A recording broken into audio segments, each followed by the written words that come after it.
Bonjour et bienvenue dans Archi-Urbain, l'émission qui vous parle d'architecture et d'urbanisme. Je suis au MIPIM, au marché international des promoteurs immobiliers, pour vous parler d'un projet dont on a déjà longuement parlé dans Archi-Urbain, Greenbiz. Greenbiz est un projet qui a été développé par CityDef avec le bureau d'architecture Architectes Associés. Et je suis en compagnie de Philippe Antoine. Bonjour Philippe. Bonjour Emma. Tu vas bien? Super bien. Je disais qu'on en avait déjà effectivement beaucoup parlé, et d'ailleurs cette année dans Archi-Urbain, mais à l'époque où l'émission a été diffusée, je ne savais pas que vous alliez être les heureux nominés à un MIPIM Awards ici à Cannes.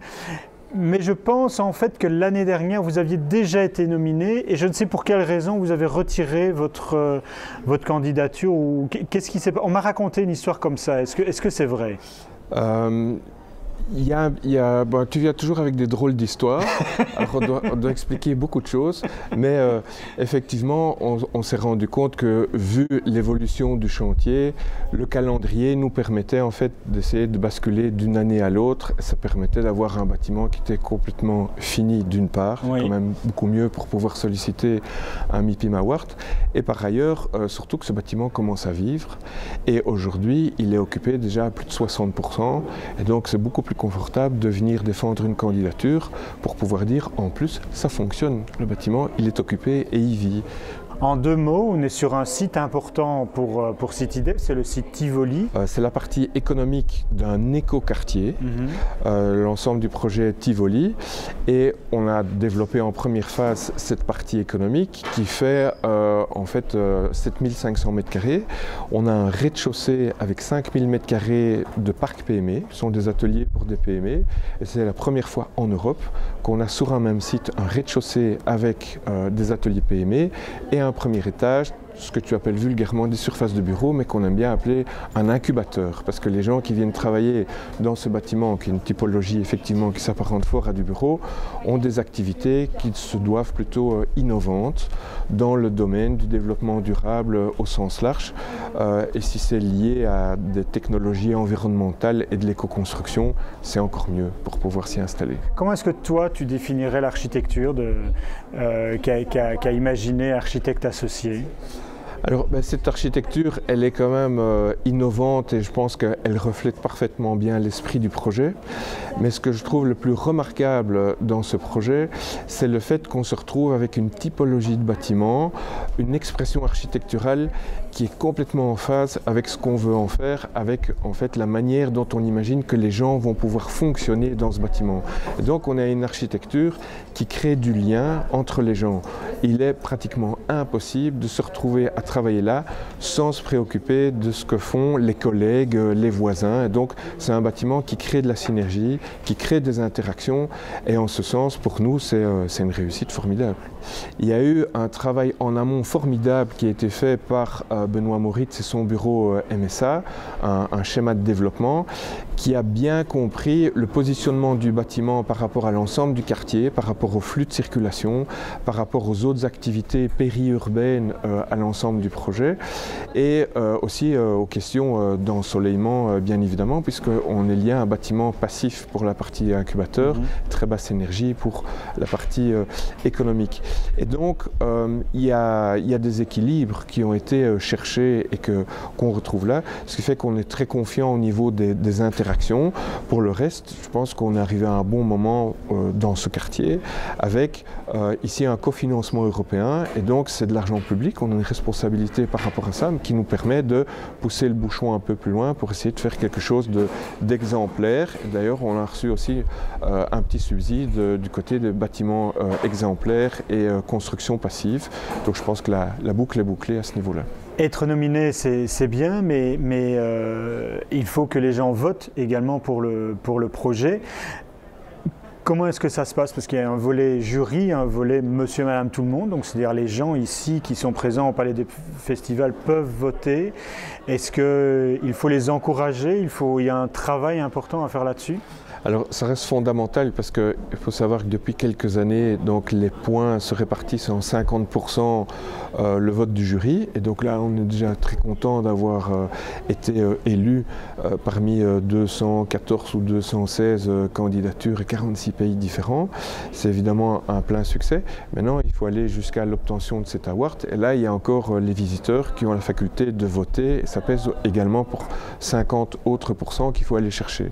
Et là, c'est un gros travail d'opération charme parce qu'on nous promet des votes sans qu'on ait la certitude que les gens aient effectivement voté et prennent le temps de le faire. Et on nous promet beaucoup de choses et on reste attentif à ce qu'on puisse avoir ces votes effectifs. Bon, écoute, on reste attentif.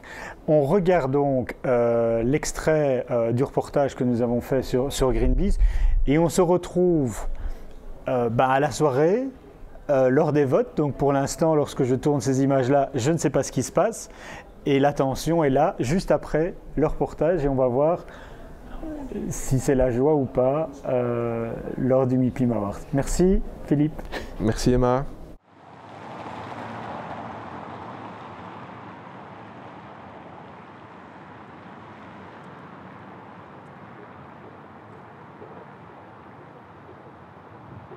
La demande du client était d'abord et avant tout de créer des liens.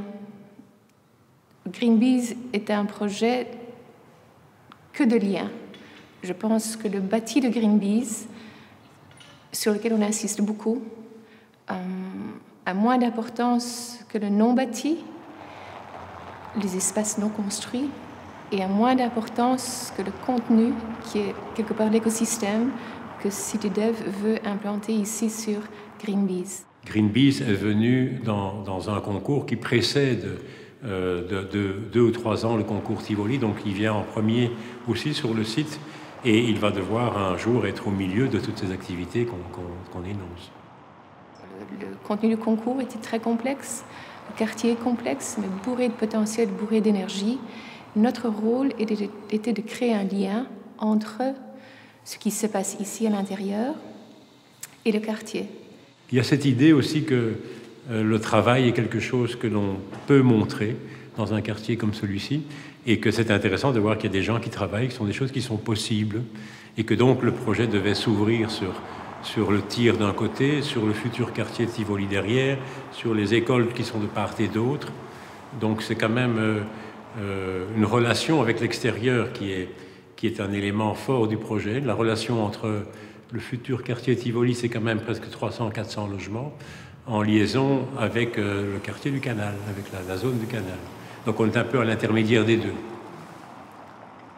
Le programme en base du bâtiment était d'offrir 5400 m² d'espace d'atelier, des ateliers de 250 à 500 m² sur une hauteur de 6 à 8 mètres de haut. Ensuite, on a des fonctions d'incubation. Donc là, on a près de 35 modules de bureaux d'incubation, donc pour des jeunes entreprises. Je pense que la particularité de ce projet Batex n'est plus sa performance énergétique, n'est plus la quantité d'isolant, n'est plus l'étanchéité à l'air. C'est autre chose. Je pense qu'un bâtiment peut avoir un impact positif beaucoup plus large sur son environnement si on veut bien considérer l'environnement de façon globale, l'environnement social, humain, économique, émotionnel.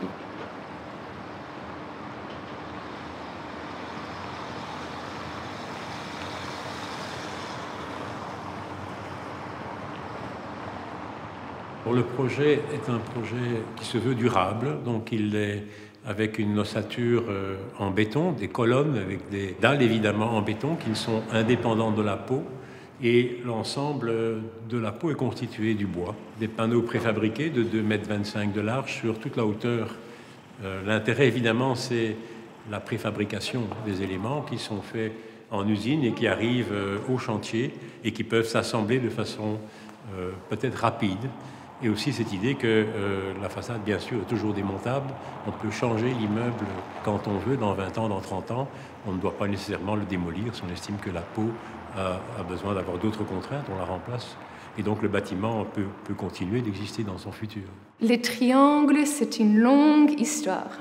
Les triangles viennent d'un dimanche après-midi où on calpinait les éléments de façade de 2,25 de large dont Marc parlait.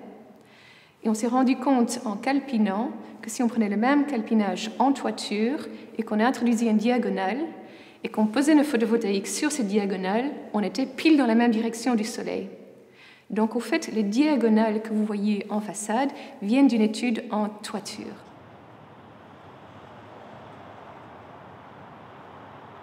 Le monde du travail, c'est quelque chose de complexe. Et la complexité de Greenbees, même technique, montre bien ça. Greenbees est conçu comme 3 bâtiments séparés. Au niveau de son fonctionnement, cette transparence entre les bâtiments, c'est très important pour créer les liens dont on parle.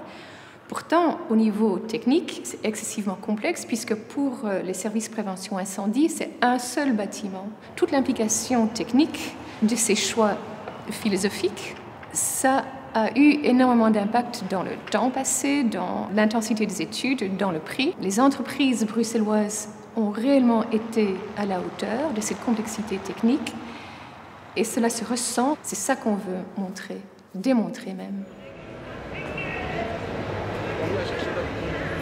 Ne vous fiez pas aux apparences au terme de cette compétition. Ce n'est pas CityDef et le bureau architecte associé pour le projet Greenbees qui a gagné l'Awards, mais bien un autre bureau belge, Jaspers Eyers, pour le projet Nike en Flandre, qui sont repartis avec le trophée. On en reparlera la semaine prochaine dans Archi Urbain, car j'ai fait une interview de Johnny Eyers du bureau Jaspers Eyers pour les 4 projets qui étaient présentés ici au MIPIM 2017 à Cannes. Je vous souhaite une très bonne semaine, à dimanche prochain 18h15 sur BX1.